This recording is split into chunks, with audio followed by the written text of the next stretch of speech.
اعوذ باللہ من الشیطان الرجیم بسم اللہ الرحمن الرحیم۔ سورہ شعراء کی چند آیتیں پڑھ رہا ہوں، آیت نمبر 213 سے لے کر آیت نمبر 219 تک۔ فَلَا تَدْعُ مَعَ اللَّهِ إِلَٰهًا آخَرَ فَتَكُونَ مِنَ الْمُعَذَّبِينَ۔ پس آپ اللہ کے ساتھ کسی دوسرے معبود کو نہ پکاریے کہ آپ بھی سزا پانے والوں میں سے ہو جائیں۔ وَأَنذِرْ عَشِيرَتَكَ الْأَقْرَبِينَ، اور اپنے قریبی رشتہ داروں کو ڈرائیے۔ وَاخْفِضْ جَنَاحَكَ لِمَنِ اتَّبَعَكَ مِنَ الْمُؤْمِنِينَ، اور ان لوگوں کے لیے اپنے بازو جھکائے رکھیے جو مومنین میں داخل ہو کر آپ کی پیروی کریں۔ فَإِنْ عَصَوْكَ فَقُلْ إِنِّي بَرِيءٌ مِّمَّا تَعْمَلُونَ، پس اگر وہ آپ کی نافرمانی کریں تو کہہ دیجئے کہ جو کچھ تم کر رہے ہو میں اس سے بری ہوں۔ وَتَوَكَّلْ عَلَى الْعَزِيزِ الرَّحِيمِ، اور بھروسہ رکھیے اس اللہ پر جو زبردست ہے، مہربان ہے۔ الَّذِي يَرَاكَ حِينَ تَقُومُ، جو دیکھتا ہے آپ کو جب کہ آپ اٹھتے ہو۔ وَتَقَلُّبَكَ فِي السَّاجِدِينَ، اور نمازیوں کے ساتھ آپ کی نقل و حرکت کو۔ إِنَّهُ هُوَ السَّمِيعُ الْعَلِيمُ، بے شک وہ سننے والا اور جاننے والا ہے۔ تشریح سن لیجیے اس کی۔ پیغمبر کی دعوت صرف رشتہ داروں کے لیے نہیں بلکہ پوری قوم کے لیے ہوتی ہے، اور حضرت محمد صلی اللہ علیہ وسلم تو پوری نسل انسانی کے لیے ہادی اور رہبر بن کر آئے تھے۔ قریبی رشتہ داروں کو دعوت ایمان، دعوت عام کے منافی نہیں بلکہ اسی کا ایک حصہ یا اس کا ایک ترجیحی پہلو ہے۔ جس طرح حضرت ابراہیم علیہ السلام نے بھی سب سے پہلے اپنے باپ آزر کو توحید کی دعوت دی تھی، اس حکم کے بعد حضور صلی اللہ علیہ وسلم صفا پہاڑی پر چڑھ گئے اور یا صباحا کہہ کر آواز دی۔ یہ کب صفا پہاڑی پر چڑھے؟ جب وَأَنذِرْ عَشِيرَتَكَ الْأَقْرَبِينَ کی آیت نازل ہوئی کہ اپنے گھر والوں کو، رشتہ داروں کو دعوت دو، تو حضور صلی اللہ علیہ وسلم صفا پہاڑی پر چڑھ گئے اور یا صباحا کہہ کر آواز دی۔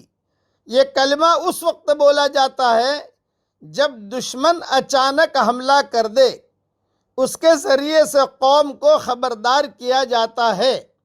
یہ کلمہ سن کر لوگ جمع ہو گئے۔ آپ نے قریش کے مختلف قبیلوں کے نام لے کر فرمایا، بتلاؤ اگر میں تمہیں یہ کہوں کہ اس پہاڑ کی پیٹھ پر دشمن کا لشکر موجود ہے جو تم پر حملہ کرنا چاہتا ہے تو کیا تم مانو گے؟ سب نے کہا ہاں، یقیناً ہم تصدیق کریں گے۔ تو آپ صلی اللہ علیہ وسلم نے فرمایا کہ مجھے اللہ نے نذیر بنا کر بھیجا ہے، میں تمہیں ایک سخت عذاب سے ڈراتا ہوں۔ اس پر ابو لہب نے کہا، تبا لک اما دعوتنا الا لہذا، ارے تیرے لیے ہلاکت ہو، کیا تو نے ہمیں اسی لیے بلایا تھا؟ اس کے جواب میں سورہ تبت نازل ہوئی ہے، تبت یدا ابی لہب جو نازل ہوئی ہے اسی کے جواب میں نازل ہوئی ہے۔ صحیح بخاری میں یہ حدیث موجود ہے۔ آپ صلی اللہ علیہ وسلم نے اپنی بیٹی فاطمہ رضی اللہ تعالی عنہ اور اپنی پھوپھی حضرت صفیہ رضی اللہ تعالی عنہما کو بھی فرمایا تھا کہ تم اللہ کے وہاں بچاؤ کا بندوبست کر لو۔ اپنی صاحبزادی سے کہہ رہے اور اپنی پھوپھی سے کہہ رہے کہ تم اللہ کے یہاں بچاؤ کا بندوبست کر لو، میں وہاں تمہارے کام نہیں آ سکوں گا۔ صحیح مسلم میں یہ حدیث موجود ہے۔ اس لیے آدمی کام بھی کرے۔ آج اللہ معاف فرمائے، ہم باہر تو بہت کام کرتے ہیں، سب سے پہلے اپنے رشتہ داروں کو ہی بھول جاتے ہیں۔ یہ بہت بڑا بہت بری اور خراب عادت ہے کہ خوب کام کریں گے، خوب پھریں گے، لیکن گھر کے اندر نماز کا کوئی ٹھکانہ نہیں، کچھ پتہ نہیں کون نماز پڑھ رہا ہے کون نہیں پڑھ رہا، ساری دنیا میں چکر لگائیں گے سب، لیکن یہ کہ اپنے گھر والوں کو کوئی فکر نہیں۔ اللہ کے سوا کسی اور کو معبود بنانا اللہ کی نظر میں بہت بڑا جرم ہے۔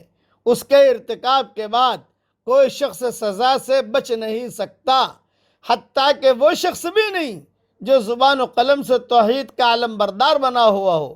داعی کا کام یہ ہے کہ اپنے آپ کو پوری طرح شرک سے بچاتے ہوئے لوگوں کو حق کی طرف بلائے، جن میں اس کے قریبی لوگ بدرجہ اولا شامل ہیں۔ حق کا ساتھ دینے کے لیے اپنی بڑائی کے بت کو توڑنا پڑتا ہے۔ یہ جملہ پھر سے کہتا ہوں، حق کا ساتھ دینے کے لیے اپنی بڑائی کے بت کو توڑنا پڑتا ہے۔ یہی وجہ ہے کہ بڑے لوگوں میں بہت کم ایسے افراد نکلتے ہیں جو حق کا ساتھ دینے کے لیے تیار ہوں۔ زیادہ تر ایسا ہوتا ہے کہ حق کا ساتھ دینے کے لیے وہ لوگ اٹھتے ہیں جو سماج میں کمتر حیثیت رکھتے ہوں، اور یہ واقعہ داعی کے لیے سخت امتحان کا ہوتا ہے۔ داعی وہ ہے جس کا خدا سے تعلق اتنا بڑا ہوا ہو کہ رات کی تنہائیوں میں وہ بے قرار ہو کر اپنے بستر سے اٹھ کھڑا ہو، اور اپنے صدقہ گزار ساتھیوں کی قیمت اس کی نظر میں اتنی زیادہ ہو کہ وہ انہی کو اپنی دلچسپیوں کا مرکز بنا لے۔ داعی وہ نہیں ہے کہ جو سب کی کٹنگ شٹنگ کرے، نہ، سب کو لے کر چلے۔ دعوت ساری دنیا میں بھی دینی ہے، اپنے گھر والوں کو بھی دینی ہے، اپنے بیٹوں کو، بیٹیوں کو، پوتوں کو، پوتیوں کو، نواسے، نواسیاں، اقرب اور ساری دنیا میں دینی ہے۔ اللہ تعالیٰ ان احکامات پر ہمیں عمل کرنے کی توفیق عطا فرمائے، اور ہماری قیامت تک کے آنے والی نسلوں کو اللہ دین کا داعی بھی بنائے اور نیک بھی بنائے۔ دین کا داعی تو بنا لیکن نیک نہیں ہے، کیا فائدہ ہوا؟